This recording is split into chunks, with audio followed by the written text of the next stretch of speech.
Hello everyone, welcome and thank you for joining us for today's Lunch and Learn on monkeypox. I would like to start by acknowledging the traditional custodians and sovereign people of the land across which we work. I recognise their continuing connection to land, water and community and pay respect to elders past, present and emerging. I also extend that respect to any Aboriginal colleagues who may be joining us today. I'm very excited for the first in hopefully a series of lunch and learns in the immunisation space. Today joining us we have Dr. Vicky Sheppeard, Director of the South Eastern Sydney LHD Public Health Unit, to give us a short overview of clinical management of monkeypox in our local setting, followed by Dr. Kasha Singh, Infectious Disease Physician at the Royal Melbourne Hospital, to update us on the epidemiology of monkeypox, including identification, treatment, case management and vaccination. So first up we have Vicky. Vicky is a public health physician who's been working for New South Wales Health since 1999. Vicky's current role is Director of South Eastern Sydney Public Health Unit, and she is a member of the TGA's Advisory Committee on Vaccines. From 2013 to 2019, Vicky was Director of the Communicable Diseases Branch, Health Protection New South Wales, and the role included overseeing surveillance of notifiable diseases in New South Wales, coordinating communicable disease control activities, oversight of immunisation programs, and including the delivery of the school-based adolescent vaccination program. From July 2017 to June 2019, Vicky was also the chair of the Communicable Diseases Network Australia. Welcome, Vicky. Thank you very much, Kira, and good afternoon, everyone. And I'd like to also acknowledge that we're meeting on Aboriginal land today and pay my respects to Aboriginal people, elders past and present, and any Aboriginal people with us today. Everyone, I'm just having a very quick introduction to the local situation with monkeypox and our local processes and vaccination program. And obviously, Kasha will do a far more detailed, give you far more detail about monkeypox itself.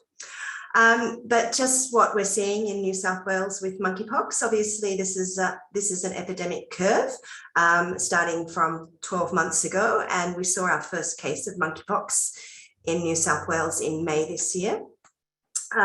Then 6 cases in June, and in both July and August we had 20 confirmed cases. And things have slowed down a little bit in September, which is being seen across the world. So as of yesterday, we'd only had 4 confirmed cases in September.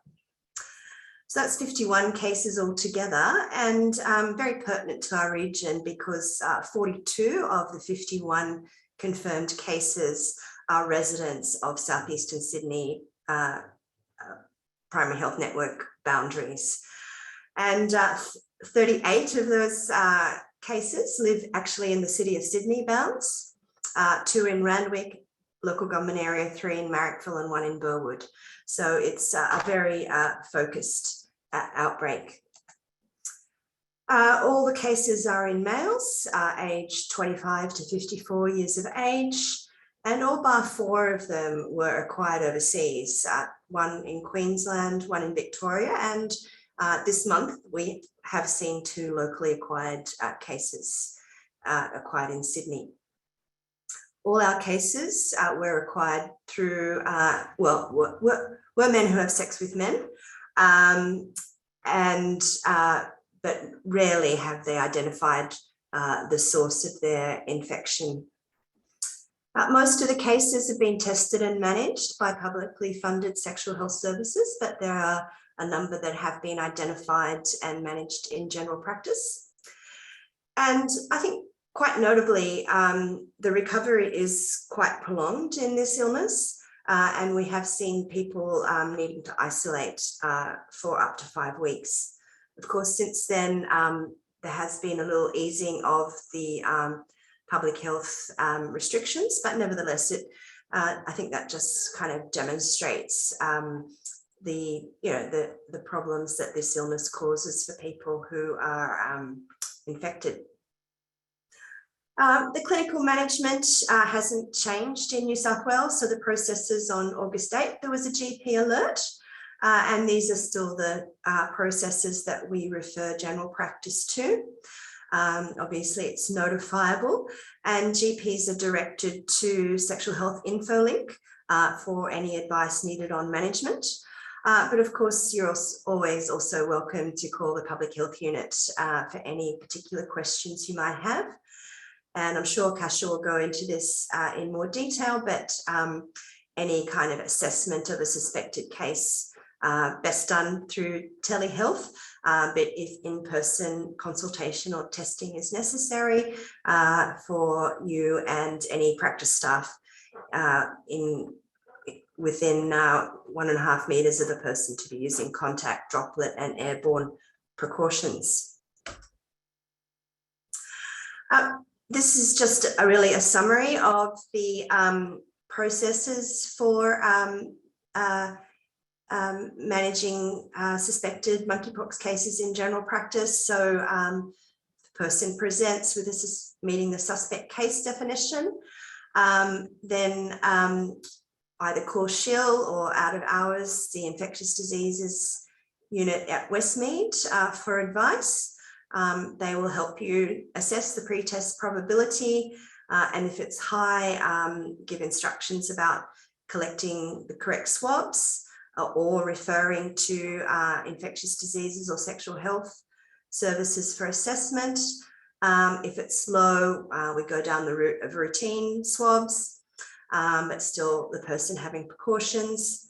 If it's high, then obviously advising the person to isolate, and that the public health unit may well be in touch, notifying the public health unit, and really importantly, your pathology service to make sure that the swabs are expedited to Westmead, and they will need, some of the pathology services need that endorsement that you've advised the public health unit. The public health unit's instructed that the specimens be expedited. Obviously, if it's positive, then clinical monitoring until all the lesions are epithelialized, and then if that occurs, then the person can be released from isolation, and you let us know that their isolation is finished. And also to keep in mind, if that initial swab's negative, that retesting might be required if there's no alternate diagnosis established, and if the lesions are not, if the illness is not resolving. Just wanted to touch on monkeypox vaccination. So New South Wales Health is using the Jynneos vaccine, which is the generation smallpox vaccine under the TGA Special Access Scheme. So that means that each person needs to have an individual consent. And there's a protocol where the vaccine is only supplied to sites approved by the Chief Health Officer. So we've been vaccinating since early August. The initial round targeted those gay and bisexual men who have sex with men at highest risk. So sex workers, homeless, Aboriginal, or MSM who are travelling overseas in the near future. We've now securing additional supplies of vaccine and have transitioned to using the intradermal route, which increases the number of doses by 4 to 5 times. And so we're just changing the eligibility to all sexually active gay and bisexual men who have sex with men. So our current local hubs are at Royal Prince Alfred and at Crown Street, otherwise known as the Albion Centre. And there are some supplies at 3 of the largest S100 providers, and also at St. Vincent's Clinic. With the increasing supplies, other sexual health services across the state will also begin offering vaccination again. The other important thing is this vaccine is also used as post-exposure prophylaxis. So public health unit would consider any high or moderate risk contacts of confirmed cases to be potentially eligible for post-exposure vaccination, particularly within 4 days of exposure, or even longer if it's the contact might be particularly high risk. And I just wanted to highlight that we're using Ausvac Safety to monitor adverse events of the program. And so those reports are public and on the AusVac Safety website. This is the most recent report. At that time, there were 1,300 respondents following vaccination. Of course, we've immunised far more than that now in New South Wales, well over probably 7,000. But half of the respondents had no adverse events, and only 1% required any kind of medical follow-up. So the vaccine is performing as we'd expect and typical of most vaccinations. So we just have some resources here, but probably easiest for Kira to share those with you through the post webinar. We'll share the slides. Thank you very much. Thank you, Vicky. That was great to have a quick overview of what's happening locally. Great to hear we've vaccinated almost 7,000 people in New South Wales. That's excellent.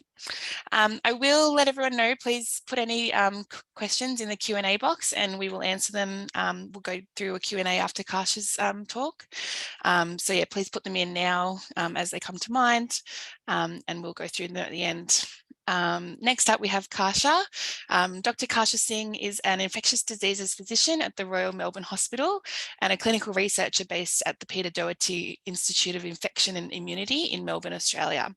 She has clinical expertise in HIV, tuberculosis and hepatitis, as well as post-surgical infections and antimicrobial stewardship. She's interested in translational research, healthcare systems and public health policy. Thank you, Kasha. Thanks for the introduction. I'm going to be giving a bit of a broad view of things with monkeypox at the moment. So thanks to Vicky for covering the local situation, which is actually a little different in New South Wales and Victoria. I will go a little bit on what's happening in Victoria. To start with, as everyone's probably aware at this stage, we are now looking at, do the slides go forward okay? You can see the second slide. Yeah, we're on the second slide, thanks. Great, thank you. Multi-country outbreak of monkeypox was declared a public health emergency of international concern on the 21st of July. And this was really in response to that rapid increase in cases, in particular in regions where we hadn't really seen monkeypox before. The unprecedented occurrence of cases highlighted many unknowns about transmission, and the declaration was made to enable a more coordinated response and to alert the world to what might be a new threat. So since then, this is a graph from our World in Data, which gets data from World Health Organization and other sources. You can see the top line, and it's a log scale here, but the top line is the world numbers over weeks from May, and it ends in the most recent week, ending the September the 16th. You can see those cases potentially levelling off, but there's a lot of regional variation. So there's a huge number of cases in the Americas at the moment. And so almost 3/4 of cases in the world are now being reported from the region of the Americas. The European region, where many of you will remember things sort of kicked off quite a lot in May and June, now responsible for only 1/4 of cases. And overall numbers are going down in some countries and up in other regions. Other countries are reporting their first cases now. So this is, for example, some of the European countries, and at the top I've kept in the world and the United States. And you can see countries still have high numbers, but potentially the curve is changing direction a little bit. And in the bottom here, I've included cases in Australia. And then these are the countries in the Americas. So in particular, Brazil, Colombia, Mexico, Peru, showing significant increases over recent weeks. So just a bit of a snapshot. Clearly, Asia, when you look at Asian countries, there's not a whole heap of reporting going on at the moment, but under detection may certainly, or under testing, low levels of testing or access to it may certainly be important issues. In Australia, Vicky's already gone over this. In Victoria, we've had 60 cases to the end of August.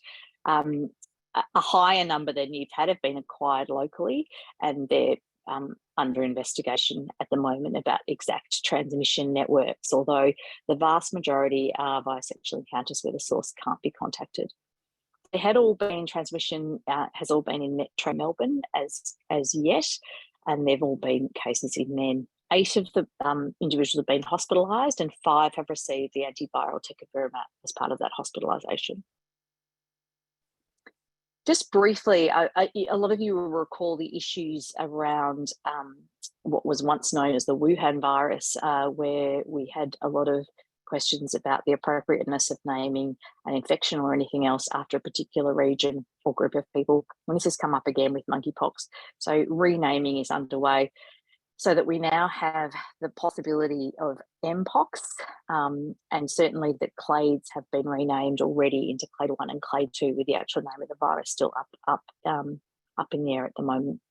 The World Health Organization has recently published this paper, so just a few days ago, about issues involved in risk communication and community engagement on understanding, preventing and addressing stigma and discrimination related to monkeypox, which is actually a really good and accessible document for people to read. So I'd encourage you to have a look. This is available through the WHO website. Oh. Can you still see my screen? No, there we go. Yeah, we're on orthopox virus. Yeah, great. So I just lost connection for a minute. So where does monkeypox fit in the viral family? It comes from the genus of enveloped double-stranded DNA viruses and characteristically infecting both humans and animals. Although the most well-known of those is actually variola virus, responsible for smallpox, which doesn't really have an animal host, hence allowing it to be eradicated. Monkeypox it does have a number of other hosts. We know that non-human primates are susceptible and rodents as well, but also probably other animals as yet to be determined. The natural host or reservoir is not clearly known, but we do know that it's been transmitted through a variety of other species to humans before, most particularly in the rodent group. Chickenpox, similar rash at times, but it's actually caused by varicella, a virus from a completely different genus from the herpes virus family. There is a question about whether the current outbreak could have been foreseen, and certainly recently over the past 10 years, in fact, there's been a number of different articles published in a variety of different sources that suggest that this could be something that we might see, in particular now that it's been about 30 years since active smallpox vaccination has occurred, with smallpox vaccination offering some protection against monkeypox. Going back a little bit, monkeypox was first isolated in 1958 from a non-human primate in a lab in Copenhagen, actually. The first reported human case wasn't until 1970, but it is important to realise that the lesions you see in monkeypox and the illness itself is very closely similar to smallpox. And it's thought that perhaps the prevalence of smallpox cases prior to 1970 may have meant that earlier cases of monkeypox were disguised, in addition to the fact that smallpox vaccination was effective at protecting against monkeypox cases. So the first cases in 1970 being identified actually coincided with the intensification phase of smallpox eradication programs. So rigorous laboratory investigation of lingering cases of suspected smallpox were being pursued. And the cases really emerged during this time, leading people to believe that probably there was a level of infection and clinical illness going on prior to that just hadn't been clearly recognised. Here you can see the timeline going ahead. In the boxes at the top, I've included countries with reported outbreaks and or cases to the decade by decade to 2010. By number, most of them are from the Democratic Republic of Congo and bordering countries. And all of them really occurring in this rainforest region in Africa, with a lot of cases seen in children around that time and a lot of cases linked to wild animal exposure, with less seen and mainly seen in small towns rather than metro areas. Human disease wasn't really seen in West Africa in the 1970s or 80s, but in 2003, they had an lot of cases from West Africa to the US, and this was actually occurring through a rodent species, and these were prairie dogs that were imported in contact with rodents from Ghana, confirming that the virus was still pretty active in that region during that time. The outbreak in Nigeria was going on in the background through the 2000s, and it was recognised then that a prevalence of genital rashes and rashes without fever were seen, which were much more similar to what we're seeing in the current outbreak. So there may have been some evolution of the disease during that time. And with the increasing number of cases in Nigeria, so also occurred excursions of the infection to the UK, to Singapore and to the US during that time from Nigeria, but really only limited onward transmission during each of those excursions. And this was up until May in 2022, when we finally saw cases as part of this current outbreak, the start of cases seen initially in the UK and the US, and so popping up across Europe in particular, and then North America, and unlinked to travel or to other cases. So what do we know now about the clinical presentation of monkeypox? So we've got reports previously. The largest of the reports of clade 2, so the current circulating clade, was from Nigeria in 2019, considering 122 cases.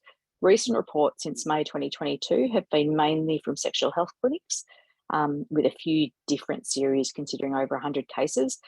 And then the other source of information about cases is from the World Health Organization collecting data on case report forms that are being submitted.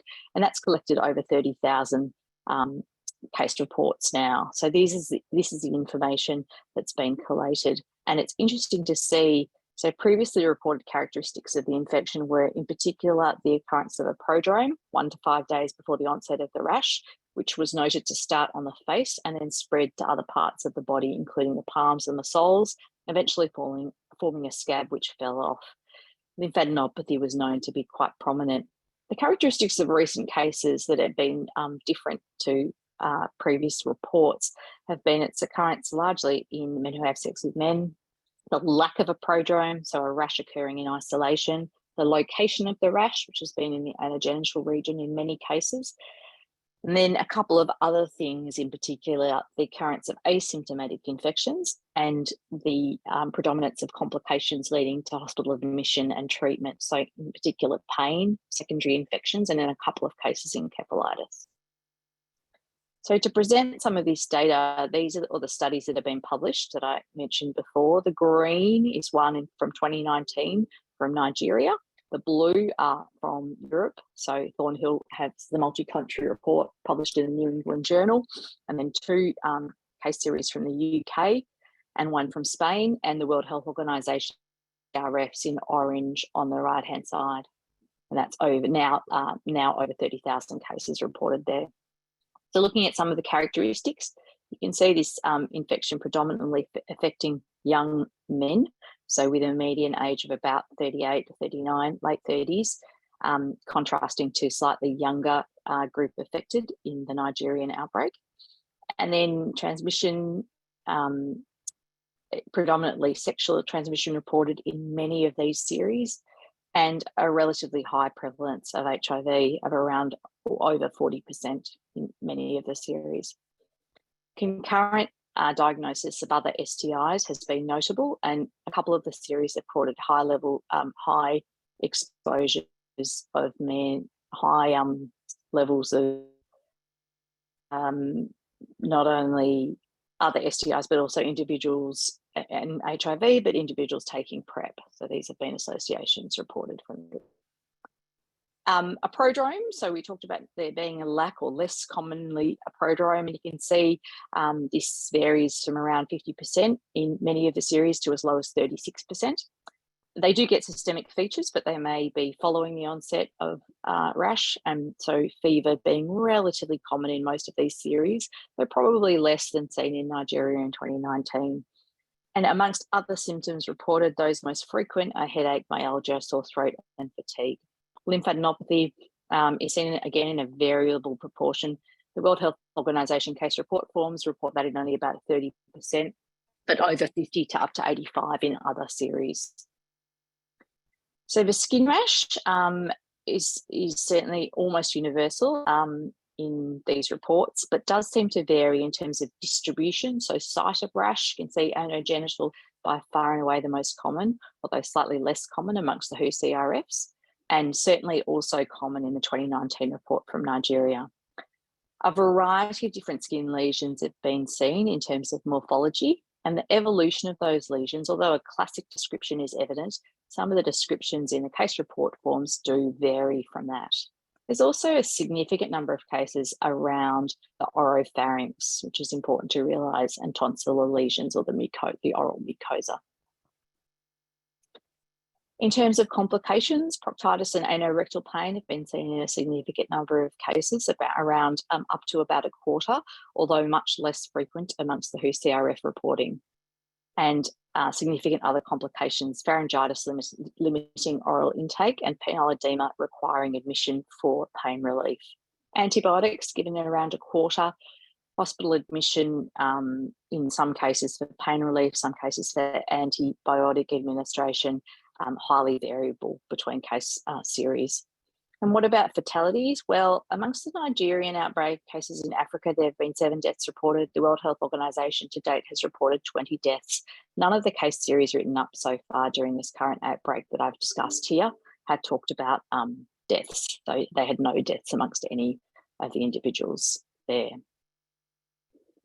Clinical presentation, this is a description of the classical skin lesion evolution from early vesicles, small pustules, umbilicated pustules, becoming ulcerated, crusting over, and then being removed. The scabs themselves still contain significant amounts of virus, hence the recommendation to remain isolated until the actual epithelialization of the skin again. And this is some additional pictures.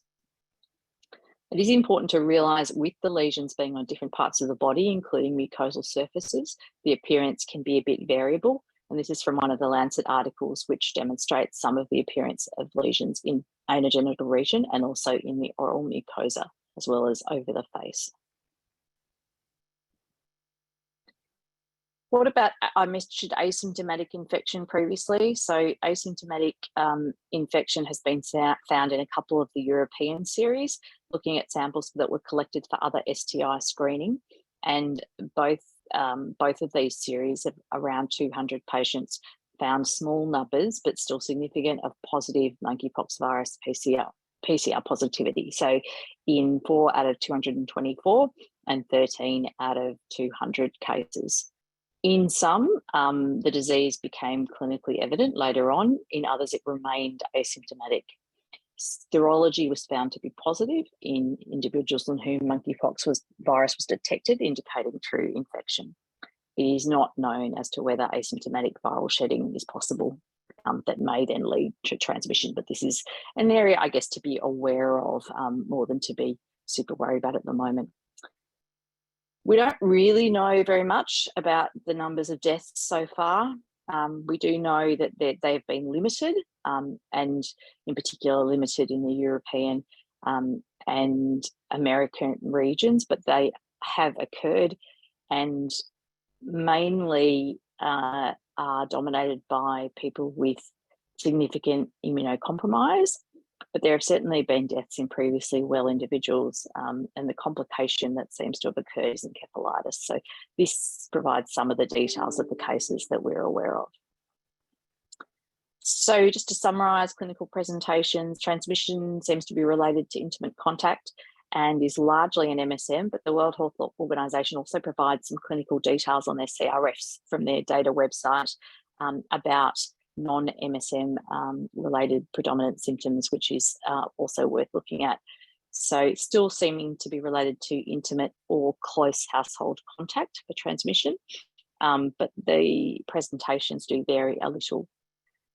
In this current outbreak, a prodrome may be less prominent and may even be absent.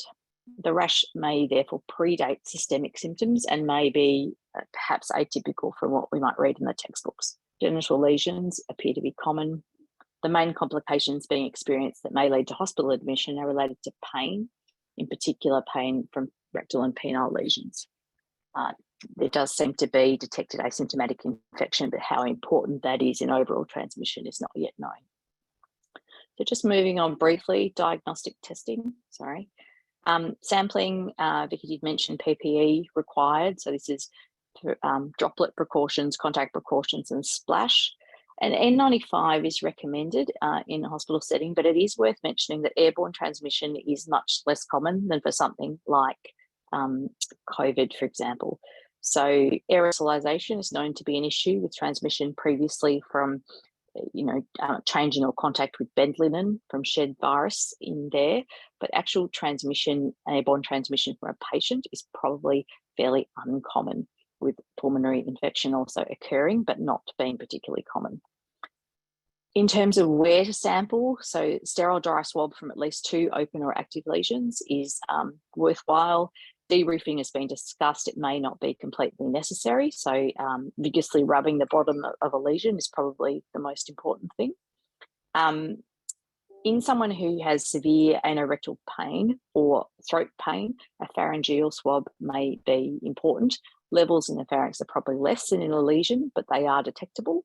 In this slide here, you can see from the Vigil local lab at the Doherty Institute, you can see the higher CT values indicating lower levels of virus in the throat versus from a lesion, but it may be a useful site to swab in the absence of a typical lesion.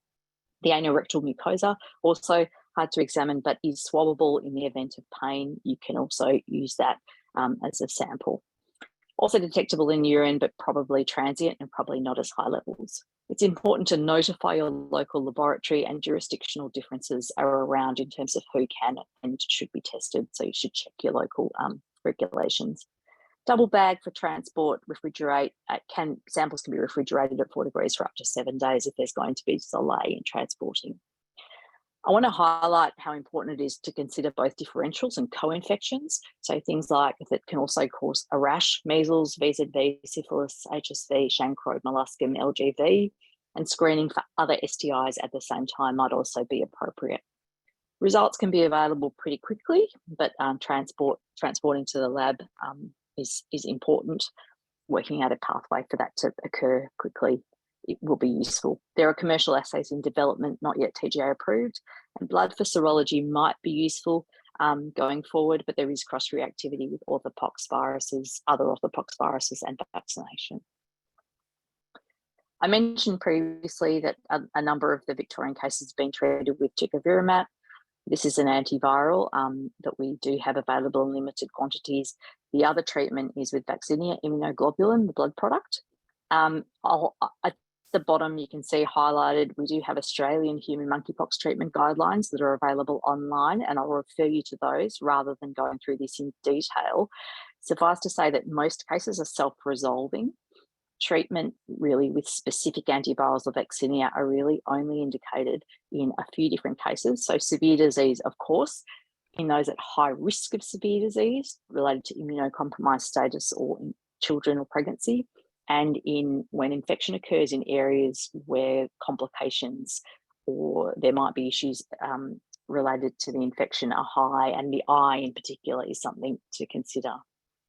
I'm not going to talk about ACAM 2000. I'll move on to proof of treatment. It's important to realise that there's no randomised trials to show that this treatment works. Tecovirimat was developed for the treatment of smallpox, but is effective against monkeypox.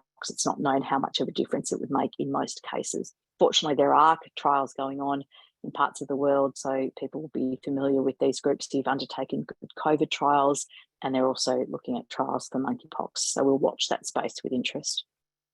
And just briefly, vaccines. So he did also mention that most in Australia at the moment, the main recommendation is with the Genios brand vaccine, which is an attenuated replication deficient vaccine, therefore safe to give across a range of groups. I refer you to the ATAGI guidelines. Subcutaneous vaccination is a 0.5 ml dose, or intradermal vaccination may also be used at a much lower dose, so 0.1 mils. It isn't recommended that that's used for immunocompromised individuals nor for post-exposure administration. The recommended vaccination guidelines these vary a little by state. The ones that Vicky was talking about in New South Wales are a little different to the Victorian ones. Again, I'll refer you centrally. ATAGI has guidelines for anyone who's been a high-risk monkeypox contact within 4 days. This is effective. It may have attenuation to vaccinate up to 14 days. Gay and bisexual men who have sex with men at highest risk at the moment, particularly those who have a higher number of sexual contacts living with HIV, multiple sexual partners or recent other STIs, sex workers planning travel to a country with high rates, and now ATAGI have recently added for those with a risk of poorer clinical outcome from infections, such as immunocompromised individuals who might be exposed. It's worth just a final mention that there is breakthrough infections, but it's thought to be this is for individuals who have received vaccination more than 14 days prior. They can still get infected, but the illness is probably much less severe. So overall, a summary, the epidemiology we're seeing in the current outbreak is changing, but may have been changing for some time. Symptomatic infections are generally self-limited. Supportive management and in particular pain relief may well be critical in the management of these individuals. So providing access to pain relief might be really important. The role for antiviral therapy may be there in consultation with an ID or sexual health physician, and it's important to be aware that immunocompromised children and pregnancy may put you at particular risk. Asymptomatic infection may have implications for control strategies. At the moment, we're not recommending screening, but watch this space. I think it's important to realise that it can occur. Vaccinia, immunoglobulin and tecovirimat may have a role in severe disease or early therapy in those at risk and are available through a national medical stockpile. Vaccination may modify disease course. It's important to keep an eye out for clinical trials, which hopefully will be undertaken in this space because they'll be desperately needed. Thank you. Happy to take questions. I understand we are running a bit over time, so apologies for that. No, that's fine. It's a short and sweet seminar. It's hard to fit all this information into half an hour, but we did really well. So thank you, Kasha. We have a couple of questions. One that Vicky did answer in the chat box, but I just thought I'd bring it up again. The question is, why does this disease not affect females? So it's, I mean, I guess it, it does. I think it does. I think there's a lot of things that we don't know about in terms of what's happening with the predominance of transmission amongst MSM groups that we're seeing. We certainly don't completely understand that, but it doesn't seem as though, I mean, women are still vulnerable to infection, and there are a number of cases of that. I think it's just the exposure that's been limited up to the moment, so to now. So I think this is a space to watch. There are increasing numbers of cases amongst women. Yeah, definitely. Vicky did write around 1% of the cases worldwide are women, and they've usually either been partners of bisexual men or household contacts of men who have sex with men or healthcare workers. Yeah. So I guess, the outbreak arose in the MSM group, but it's, anybody can be susceptible to it. And as well, it's important to note it's not a sexually transmitted disease. And then the other question we have is, does the disease protect against reoccurrence, like similarly to COVID? And so having the disease does seem to protect against recurrence, but that's probably not universal and might depend on the level of immunosuppression as to how much it might protect. But certainly someone who's had the infection, it isn't vaccinations recommended because of that protection. Yeah. And will it be transmitted airborne? Well, I mean, potentially it can be, but I don't think that's common. So I do think it's important to keep perspective on this. The main transmission that we're seeing at the moment is through contact, so direct inoculation. Certainly healthcare workers have become infected, but it's thought that actually largely this is through transmission in the community rather than through work transmission. In the UK, a series of cases from a few years ago, there was a healthcare worker transmission during care for a patient, and there has been healthcare worker transmissions from aerosolization of virus on bedclothes and the like. So it's certainly something to be aware of, but it's not a commonly seen person-to-person mode of transmission. Excellent, great. If there are no other questions, I will close the webinar. I want to thank Vicky and Kasha again for a very comprehensive, short and sweet overview. And as always, if you have any further questions, feel free to email us at immunisation@cesphn.com.au. Thank you again, everyone. Have a good afternoon.